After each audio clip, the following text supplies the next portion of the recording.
केंद्रीय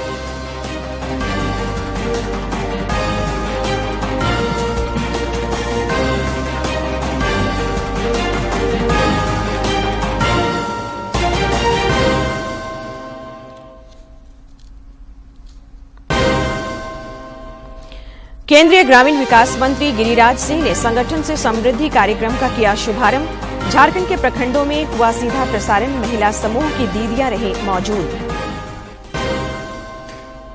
60-40 नियोजन नीति के विरोध में छात्र संगठनों ने कल बुलाया झारखंड बंद। आज निकाला जा रहा है मशाल जुलूस, सुरक्षा के व्यापक प्रबंध। दिवंगत जगन्नाथ महतो के श्राद्ध कर्म में शामिल हुए मुख्यमंत्री हेमंत सोरेन। शोक संतप्त परिजनों को बंधाया ढाढ़स, पैतृक आवास में दी श्रद्धांजलि। और पूरे झारखंड में गर्मी की तपिश से जनजीवन प्रभावित, अभी और बढ़ेगा तापमान। झारखंड हाईकोर्ट का राज्य सरकार को निर्देश, गर्मी में न हो रांची के लोगों को पेयजल की समस्या।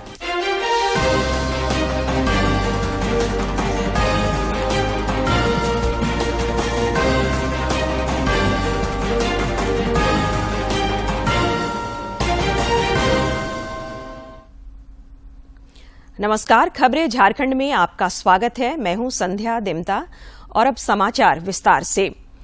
केंद्रीय ग्रामीण विकास और पंचायती मंत्री गिरिराज सिंह ने आज संगठन से समृद्धि योजना का शुभारंभ किया। यह अभियान सभी पात्र ग्रामीण महिलाओं को स्वयं सहायता समूहों के अंतर्गत लाकर उन्हें सशक्त करेगा। इस अवसर पर उन्होंने कहा कि सरकार का लक्ष्य 10 करोड़ महिलाओं को स्वयं सहायता समूहों से जोड़ने का है। उन्होंने प्रसन्नता व्यक्त करते हुए कहा कि मई 2014 में यह संख्या मात्र 2 करोड़ 35 लाख थी, जो अब बढ़कर 9 करोड़ से अधिक हो गई है। उन्होंने कहा कि सरकार ने स्वयं सहायता समूहों से जुड़ी प्रत्येक महिला की आय 1 लाख रुपये प्रति वर्ष करने का लक्ष्य रखा है। उससे भी ज्यादा आज देश का 3 सेक्टर बड़ा सेक्टर है। एक एमएसएमई का सेक्टर जिसे उद्योग जगत कहते हैं, छोटे, और दूसरा एग्रीकल्चर का सेक्टर, तीसरा सेक्टर हमारी दीदी का सेक्टर है। लेकिन मैं दीदियों को प्रणाम करता हूं, नरेंद्र मोदी को भी प्रणाम करता हूं कि 9.58% एनपीए था 2014 में और आज 1.8 है अब जब मैं बोल रहा हूं। मैं तो चाहता हूं मेरी टीम बैंक के साथ पहले 250 जिले में प्रयोग के रूप में इंटरेस्ट को वेव देते थे सबमिशन। हम Jharkhand state livelihood promotion society JSPS के महिला समूह की दीदियों ने आज हजारीबाग समाहरणालय के NIC सहित सभी प्रखंडों में संगठन से समृद्धि कार्यक्रम के शुभारंभ का सीधा प्रसारण देखा। कार्यक्रम में उपस्थित JSLPS की DPM शांति मार्टिन ने बताया कि संगठन से समृद्धि कार्यक्रम के प्रसारण से उनका मनोबल और बढ़ेगा।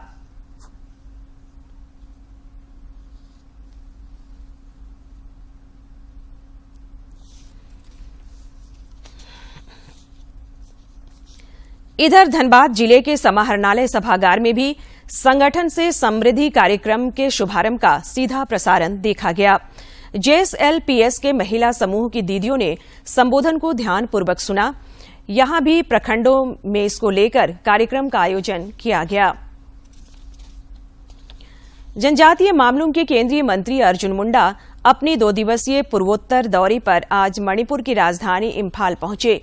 इम्फाल पहुंचने पर राज्य सरकार के कैबिनेट मंत्रियों, वरिष्ठ अधिकारियों और भाजपा के प्रतिनिधियों ने उनका स्वागत किया। इस दौरान श्री मुंडा ने राज्य सरकार के अधिकारियों के साथ एक समीक्षा बैठक भी की और केंद्रीय योजनाओं की प्रगति का हाल जाना। बाद में उन्होंने मणिपुर की राज्यपाल अनुसुईया उइके से राजभवन में मुलाकात की और उनसे राज्य में जनजातीय विकास और आजीविका के मुद्दों पर चर्चा की। इस दौरान केंद्रीय मंत्री ने पूर्वोत्तर योजना के अंतर्गत मणिपुर में जनजातीय उत्पादों के प्रचार के लिए विपणन और रसद विकास योजना का भी शुभारंभ किया। जामताड़ा जिले में उपभोक्ताओं को नियमित एवं निर्बाध रूप से बिजली मिले, इसके लिए सरकार आवश्यक पहल कर रही है। समाहरणालय सभाकक्ष में आज जिला ऊर्जा समिति की बैठक में सांसद सुनील सोरेन ने कहा कि 68 करोड़ की लागत से जिले के जले हुए ट्रांसफार्मर एवं जर्जर विद्युत तारों को बदला जाएगा। उन्होंने कहा कि केंद्र सरकार आम नागरिकों के लिए बेहतर बुनियादी सुविधाएं बहाल करने के लिए हर स्तर पर प्रयास कर रही है। पुनरुद्धार वितरण क्षेत्र योजना भारत सरकार का योजना जो है आया हुआ है और इस योजना से जो हमारा जर्जर तार है, केबल तार बैठाना है, ट्रांसफार्मर बदलना है, मैंने मोटा मोटी तौर पर आप कहेंगे तो ये रिपेयरिंग काम है और ये कुल जो है लागत है 68 करोड़। 68 करोड़ की जो है ये योजना है, उसको हम लोगों ने आज स्वीकृति दी है। वहीं सारठ के विधायक और पूर्व मंत्री रणधीर सिंह ने आरोप लगाया कि बिजली व्यवस्था दुरुस्त करने के नाम पर बिजली विभाग के अधिकारियों के द्वारा उपभोक्ताओं से पैसे की वसूली की जाती है, जो बिल्कुल गलत परंपरा है। इसके विरुद्ध कार्रवाई की जानी चाहिए।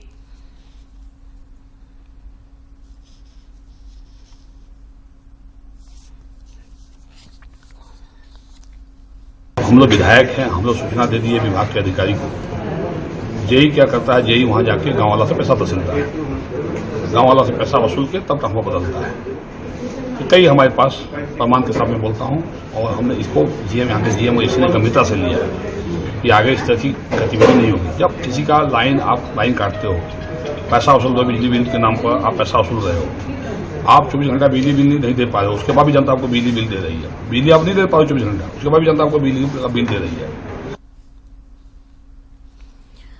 जमशेदपुर के बेस्टीपुर के तुलसी भवन में विचार साधना सत्र का आयोजन हुआ। विचार साधना सत्र में मुख्य अतिथि के तौर पर संघ विचारक और राज्यसभा सदस्य डॉक्टर राकेश सिन्हा शामिल हुए। डॉक्टर सिन्हा ने विचार साधना सत्र को संबोधित करते हुए कहा कि ज्ञान का कोई धर्म, जाति और राष्ट्रीयता नहीं होती। जिससे ज्ञान से सार्वभौमिकता आती है, उसे ही पढ़ना चाहिए। उन्होंने कहा कि सामाजिक विज्ञान में यूरोप का जो दबदबा है, उसको समाप्त करना है। इसलिए मुगल काल को हटाया नहीं जा रहा है, भारत के इतिहास के फलक को बड़ा किया जा रहा है। भारत का इतिहास सिर्फ मुगल काल का इतिहास नहीं, भारत का इतिहास 10,000 साल का इतिहास है, जिसमें मुगल काल एक छोटा सा अध्याय है। हम मुगल काल के उन बातों को हटा रहे हैं जिन बातों को अतिशयोक्ति पूर्वक रखा गया है, जैसे औरंगजेब का महिमा मंडन करना। गोवा में आयोजित G20 की बैठक में आए डेलीगेट्स ने स्थानीय जन औषधि केंद्र पर जाकर इस जन कल्याणकारी परियोजना के बारे में जानकारी ली। केंद्रीय स्वास्थ्य मंत्री मनसुख मांडविया ने कहा कि जो देश इस योजना को लागू करना चाहते हैं, भारत इसमें उनकी हर संभव मदद करेगा।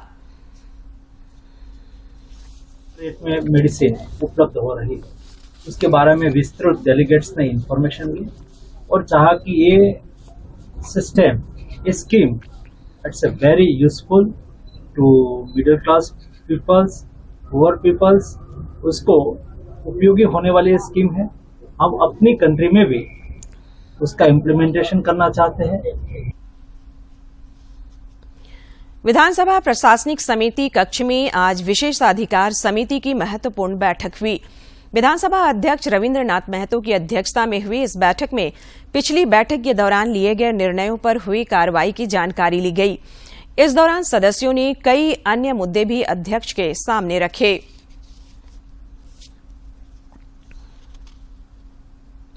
स्वास्थ्य मंत्री बन्ना गुप्ता ने कहा है कि जिस तरह से बेटे और बेटियों के अनुपात में अंतर हो रहा है, निश्चित रूप से यह काफी चिंता का विषय है।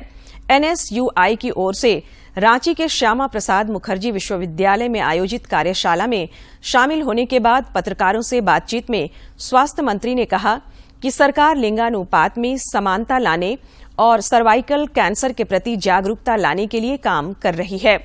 उन्होंने कहा कि राज्य सरकार ने बजट में भी इसके लिए प्रावधान किया है। नहीं, इसको हम लोग भी लगा रहे हैं। हम लोग ने इसमें अपने बजट में काफी प्रावधान किया है और काफी तेज गति में काम चल रहा है। इसी के साथ और भी चल रहा है, सर्वाइकल कैंसर वगैरह में भी हम लोग काम कर रहे हैं। पीसीपीएनडीटी एक्ट कैसे मजबूत हो, इस पे भी काम हो रहा है।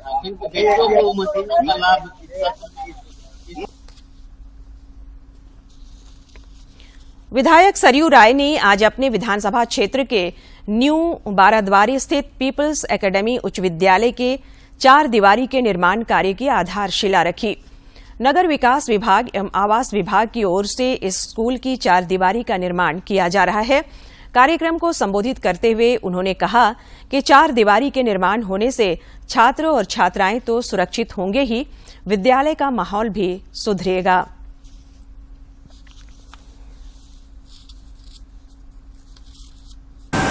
तो उसके कारण से नुकसान बहुत हो रहा है। स्कूल का बल्ब तोड़ देना, स्कूल का नल तोड़ देना। तो हम लोगों ने इस बाउंड्री को थोड़ा ऊंचा करने के लिए स्कीम बनवाया था, सेंक्शन हो गया, आज उसका शिलान्यास हो गया है।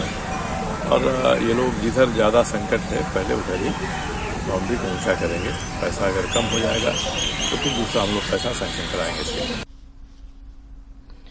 देश में पिछले 24 घंटे में 7,633 लोगों में कोरोना संक्रमण की पुष्टि हुई है। स्वास्थ्य मंत्रालय के अनुसार इस समय देश में 61,233 रोगियों का कोविड उपचार चल रहा है। इस बीच कल 6,702 कोविड रोगी स्वस्थ हुए। कोविड से स्वस्थ होने की दर 98.68% है। झारखंड में कोरोना संक्रमित मरीजों की संख्या में लगातार इजाफा हो रहा है। बीते 24 घंटे में राज्य भर में 43 नए मरीज मिले, वहीं रांची में 9 संक्रमित मरीज मिले हैं। इसी के साथ रांची में संक्रमित मरीज का आंकड़ा बढ़कर 69 पर पहुंच गया है। वहीं राज्य भर में संक्रमित मरीजों की संख्या 197 हो गई है। हालांकि 28 मरीज स्वस्थ भी हुए हैं। 60-40 नियोजन नीति के विरोध में छात्र संगठनों के विरोध के दूसरे दिन आज मशाल जुलूस निकाला गया। इसी मुद्दे पर कल छात्र संगठनों ने झारखंड बंद बुलाया है, जिसे कुछ और संगठनों की ओर से समर्थन मिला है। सालखन मुर्मू और लोबिन हेम्ब्रोम ने इस बंद को समर्थन देने की घोषणा की है। बंद को देखते हुए प्रशासन ने सुरक्षा के पुख्ता बंदोबस्त किए हैं। रांची के मोरहाबादी मैदान से शहीद आजम सरदार भगत सिंह की प्रतिमा हटाए जाने के विरोध में राष्ट्रीय युवा शक्ति के बैनर तले बड़ी संख्या में युवाओं ने आज रांची में आक्रोश प्रदर्शन किया। जिला प्रशासन की ओर से प्रतिमा को हटाए जाने के विरोध में राष्ट्रीय युवा शक्ति मंच के युवाओं ने जयपाल सिंह स्टेडियम से लेकर अल्बर्ट एक्का चौक तक मार्च निकाला और अपना विरोध दर्ज किया। दिया जाता है बिल्कुल उसी तरह हिंदुस्तान भारत में शहीद आजम भगत सिंह को किस तरह राजधानी रांची में यहाँ के प्रशासन के द्वारा जो अपमानित करने का काम किया है, वो जिसकी जितनी भी निंदा की जाए कम है। हम लोग कल प्रेस कॉन्फ्रेंस किए हैं, आज से हम लोग आंदोलन का आगाज किए हैं। शहीद आजम सरदार भगत सिंह को सम्मान पूर्वक स्थान नहीं मिलता है। और जो भारतीय रेलवे ने वित्त वर्ष 2022-23 में 2,40,000 करोड़ रुपए की राशि का रिकॉर्ड राजस्व ग्रहण किया है। यह राशि पिछले वित्तीय वर्ष की तुलना में 49 करोड़ रुपए ज्यादा है, जो कि 25% की वृद्धि दर्शाती है। वित्त वर्ष 2022 और 23 के दौरान माल भाड़ा राजस्व में भी जोरदार वृद्धि रही है और ये 1.62 लाख करोड़ रुपए पर पहुंच गया है। पिछले वित्त वर्ष की तुलना में इसमें करीब 15% की वृद्धि रही। भारतीय रेल का यात्री राजस्व भी इस दौरान अब तक की सबसे अधिक 61% वृद्धि के साथ 63,300 करोड़ रुपए पर पहुंच गया है। भारतीय रेल 3 साल बाद अपने पेंशन खर्च कर पूरा भुगतान करने में समर्थ रही है। राजस्व में अच्छी वृद्धि और सख्त व्यय प्रबंधन के चलते रेलवे में 98.14% परिचालन अनुपात हासिल करने में मदद मिली है। यह अनुपात संशोधित लक्ष्य के दायरे में है। सभी तरह के राजस्व खर्च को पूरा करने के बाद रेलवे अपने आंतरिक संसाधनों से पूंजी निवेश के लिए 3,200 करोड़ रुपए उपलब्ध कराने में सफल रही है। रेलवे ने 1 लाख करोड़ रुपए अपनी नेटवर्क क्षमता बढ़ाने में निवेश किए हैं। प्रधानमंत्री मुद्रा योजना छोटे और फुटकर विक्रेताओं के लिए वरदान साबित हो रहा है।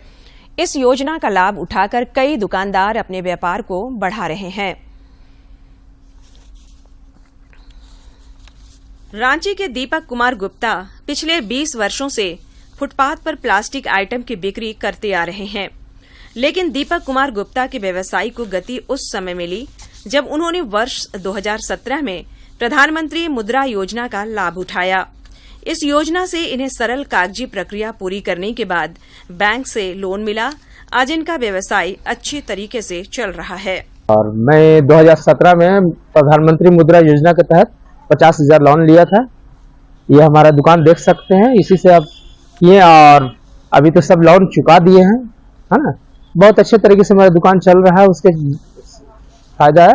लोन हमको बहुत आसान तरीके से मिल गया, नहीं तो गरीब आदमी को लोन मिलता कहाँ व्यवसाय के लोग को आजकल, मगर प्रधानमंत्री मुद्रा योजना के तहत तुरंत हमको लोन मिल गया। दीपक कुमार गुप्ता ने उन दिनों को भी देखा है जब फुटपाथ पर व्यवसाय करने वाले लोगों को सरकार या फिर बैंक से मदद मिल पाना आसान काम नहीं था। वे कहते हैं कि मुद्रा योजना से लोन मिलने के कारण महाजनों के चंगुल में फंसने से बचा जा सकता है। ये गवर्नमेंट आई है मोदी सरकार की, जिसके चलते हम लोग को ऋण वगैरह बहुत सुविधा से मिल जा रहा है, सब अच्छे से कर रहे हैं। अब इतना हो गया है कि हम इत्मीनान से पैसा कौड़ी का दिक्कत नहीं है। मर महाजन ये सबसे सब छुटकारा पा चुके हैं, नहीं तो पहले मर महाजन ये सब ब्याज में चूस लेता था फूल। डोरंडा बाजार में ही फुटपाथ पर कपड़े का व्यवसाय कर रहे एक अन्य व्यापारी बताते हैं कि पहले बैंकों से लोन लेना बेहद ही पेचीदा काम होता था। प्रधानमंत्री मुद्रा योजना में सारी प्रक्रिया को सरल कर दिया गया है और बिना बैंक गारंटी के आसानी से लोन मिल जाता है। अभी मुद्रा लोन के बारे में बोले तो ये बहुत ही आसानी से बैंक मैनेजर खुद बुला के मतलब हम लोग को दे रहे हैं कि भाई ले लो लोन, व्यापार करो। और हम 50,000 रुपये लिए थे और उसको चुकता भी कर दिए। और मेरे अगल बगल भी बहुत सारे साथी हैं, सब कोई 1 लाख लिया, कोई 1.5 लाख लिया, और सब बहुत अच्छा से व्यापार कर रहा है। छोटे और फुटपाथ व्यापारियों को आगे बढ़ाने के उद्देश्य से केंद्र सरकार प्रधानमंत्री मुद्रा योजना चला रही है। इस योजना का लाभ उठाकर बड़े पैमाने पर लघु और मध्यम श्रेणी के कारोबारी लोन ले रहे हैं और अपने व्यवसाय को बढ़ा रहे हैं। रांची से कर्मवीर की रिपोर्ट। मुख्यमंत्री हेमंत सोरेन आज स्वर्गीय जगन्नाथ महतो के श्राद्ध कर्म में शामिल होने उनके पैतृक गांव बोकारो स्थित अलारगो के सिमरा कुल्ही गांव पहुंचे। मुख्यमंत्री ने दिवंगत मंत्री के आवास में परिवार वालों से मिलकर उन्हें सांत्वना दी। उनके साथ मंत्री मिथिलेश ठाकुर और हफीजुल हसन भी थे। श्राद्ध कर्म में शामिल होने के लिए प्रदेश कांग्रेस अध्यक्ष राजेश ठाकुर, विधायक विनोद सिंह, इरफान अंसारी, पूर्व विधायक ममता देवी समेत अन्य नेता भी पहुंचे और दिवंगत मंत्री के चित्र पर पुष्पांजलि अर्पित कर उन्हें श्रद्धांजलि दी। परिवार के ऊपर जो पहाड़ टूटा है उससे कहीं ज्यादा मुझे लगता है कि हमारे पार्टी संगठन के लिए भी एक दर्दनाक तकलीफ देगा, लेकिन विधि का विधान से कोई अलग नहीं हो सकता, ना उससे कोई निकल सकता। त्रिकुट रोपवे हादसे मामले पर आज झारखंड हाईकोर्ट के मुख्य न्यायाधीश संजय कुमार मिश्र की अध्यक्षता वाली खंडपीठ में सुनवाई हुई। सुनवाई के दौरान राज्य सरकार की ओर से जवाब दाखिल करने के लिए समय देने का आग्रह किया गया, जिसके बाद अदालत ने इस मामले की अगली सुनवाई 16 मई को मुकर्रर कर दी। कोर्ट ने सरकार को 16 मई तक शपथ पत्र दाखिल करने का निर्देश दिया है। प्रधानमंत्री नरेंद्र मोदी 30 अप्रैल को मन की बात कार्यक्रम के 100वें एपिसोड के जरिए देशवासियों के साथ अपने विचार साझा करेंगे। प्रधानमंत्री ने इस कार्यक्रम के लिए लोगों से अपने सुझाव देने का आग्रह किया है। सुझावों को टोल फ्री नंबर 1800-117800 पर मिस कॉल देकर रिकॉर्ड कराया जा सकता है। माईगोव फोरम या नमो ऐप पर भी लोग अपने सुझाव दे सकते हैं।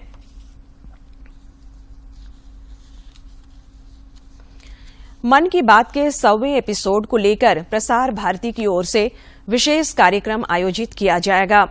रांची में होने वाले जीवंत प्रसारण की तैयारियों को लेकर आज दूरदर्शन केंद्र रांची में एक बैठक हुई, जिसमें सूचना और प्रसारण मंत्रालय से जुड़े तमाम अधिकारी और संबंधित कर्मी मौजूद थे। भीषण गर्मी से राज्य भर में जनजीवन प्रभावित हो रहा है। पाकुड़ जिले का अधिकतम तापमान 44 डिग्री सेल्सियस के पार पहुंच गया है। इधर राज्य में गर्मी की तपिश से बीमार होने वालों की संख्या भी लगातार बढ़ रही है। मौसम विज्ञान केंद्र रांची ने कहा है कि 20 अप्रैल से लोगों को गर्मी से कुछ राहत मिलने की उम्मीद है। विभाग द्वारा 20 अप्रैल को राज्य के कई इलाकों में गरज के साथ हल्की बारिश होने की संभावना है।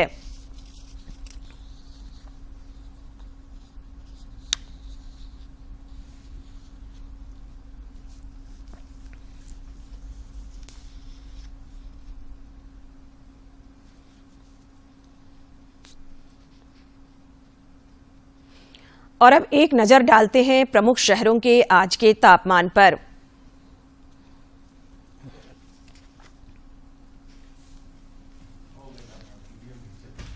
राजधानी रांची का अधिकतम तापमान 40.2 और न्यूनतम 24.4 डिग्री सेल्सियस रिकॉर्ड किया गया।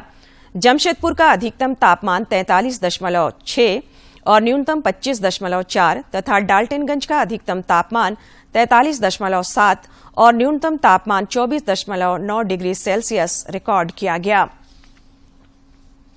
श्रम और रोजगार मंत्रालय की सचिव आरती आहूजा ने सभी राज्यों और केंद्र शासित प्रदेशों को पत्र लिखकर विभिन्न क्षेत्रों में काम करने वाले श्रमिकों को गर्मी की लहर से बचाने के लिए सुनिश्चित उपाय करने को कहा है।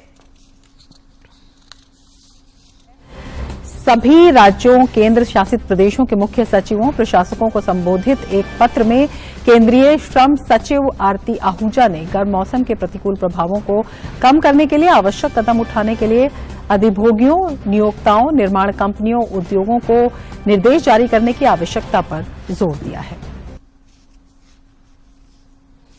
बढ़ती गर्मी को देखते हुए रांची के सांसद संजय सेठ ने आज लोगों के बीच सकोरा का वितरण किया, ताकि लोग उसमें पानी रखें और पक्षी अपनी प्यास बुझा सके।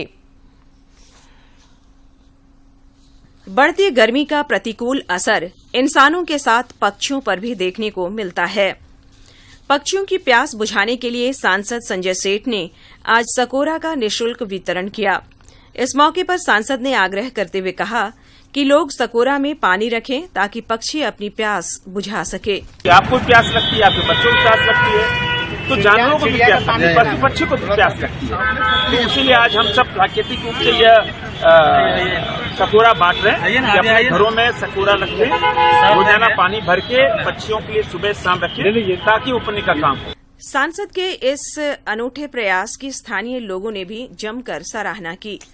लोगों ने भरोसा दिलाते हुए कहा कि निःशुल्क मिले सकोरा में वे पानी भरकर रखेंगे, जिससे चिलचिलाती धूप में पक्षी भी अपनी प्यास बुझा सके। बाजार में ढेर सारा कबूतर लोग रहता है, हम लोग डेली दाना देते हैं, वहीं ले जाकर हम दोनों ये दे देंगे पानी के लिए। पशु पक्षियों को भी पानी गर्मी में मिलना चाहिए, हम लोग तो खाते ही पीते हैं। जीव जंतु को भी पानी दाना खाने मिलना चाहिए और सबों को ये करना चाहिए। एक से बढ़कर एक यूनिट इनका कार्य रहता है। इनके कार्यों से हम लोग भी प्रभावित होकर के आज अरगोड़ा चौक में चिड़ियों को पानी पिलाने के लिए बर्तन बांट रहे हैं। गौरतलब है कि अप्रैल के महीने में रांची में गर्मी ने अपनी हदें पार कर दी है। आलम यह है कि इंसानों के साथ पशु पक्षियों पर भी इसका प्रतिकूल असर देखने को मिल रहा है। ऐसे में यह प्रयास काफी सराहनीय है। रांची से कर्मवीर की रिपोर्ट। इधर गर्मी को देखते हुए जमशेदपुर शहर में तमिलनाडु की तर्ज पर अब छाछ के स्टॉल लगाए जा रहे हैं। साकची में डीसी ऑफिस में छाछ का स्टॉल लगाया गया है। छाछ का यह स्टॉल शहर के व्यवसायियों द्वारा लगाया जा रहा है। व्यवसायी गिरिधर मूल रूप से तमिलनाडु के रहने वाले हैं।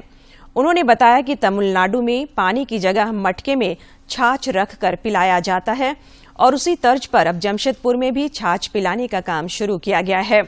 उन्होंने बताया कि इन स्टॉलों पर लोगों को पूरी गर्मी निःशुल्क छाछ पिलाया जाएगा। देश भाई आनंद के या ये लोग किनके द्वारा लगाया गया है? ये सहयोग सबका है, मतलब यहाँ एक लगाए हैं अभी लास्ट वीक बिष्टुपुर थाना में मदरसे होटल के द्वारा किए थे, अभी आगे। और अब कुछ खबर राज्य के विभिन्न जिलों से।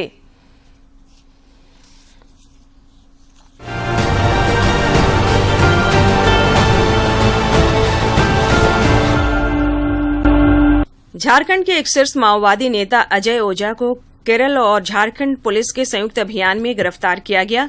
वह कोझिकोड में एक प्रवासी श्रमिक शिविर में रह रहा था। रांची के उपायुक्त ने समग्र शिक्षा अभियान और शिक्षक उपस्थिति जैसे कार्य में लापरवाही के आरोप में बुढ़मू के प्रखंड शिक्षा प्रसार पदाधिकारी रविन्द्र प्रसाद को शोकॉज करते हुए इनका वेतन रोकने का निर्देश दिया। बोकारो के महुआटांड़ इलाके में पेड़ पर चढ़ा तेंदुआ 17 घंटे बाद नीचे उतरा। एक महिला को घायल करने के बाद तेंदुआ पेड़ पर चढ़ गया था। एहतियातन प्रशासन ने इस क्षेत्र में धारा 144 भी लागू कर दिया था। रामगढ़ जिले की पतरातू थाना क्षेत्र में सड़क पर पैदल चल रहे सीआईएसएफ कांस्टेबल धर्मपाल और अरविंद राम के अज्ञात वाहन की चपेट में आने से मौत हो गई। हादसे के बाद दोनों को अस्पताल लाया गया, जहां जांच के बाद डॉक्टरों ने उन्हें मृत घोषित कर दिया।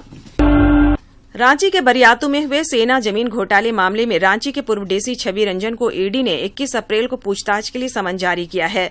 इसके अलावा कोलकाता के additional registrar of insurance Tridip Mishra से ईडी की टीम 2 मई को पूछताछ करेगी।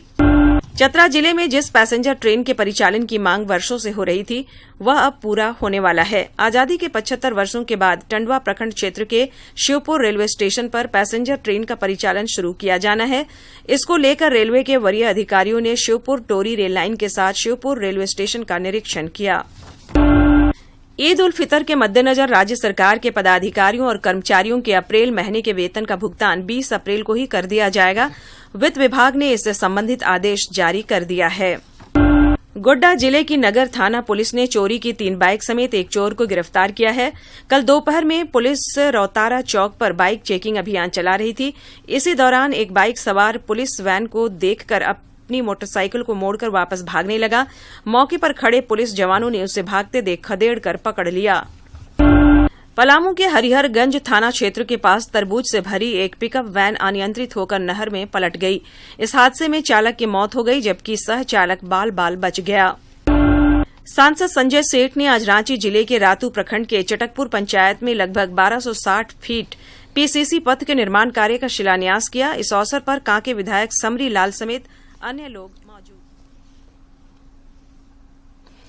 हॉकी रांची सब जूनियर बालक बालिका का चयन ट्रायल 22 और 23 अप्रैल को बरियातू एस्ट्रोटर्फ मैदान में होगा। चयन ट्रायल में टूर्नामेंट के लिए हॉकी टीम का गठन किया जाएगा।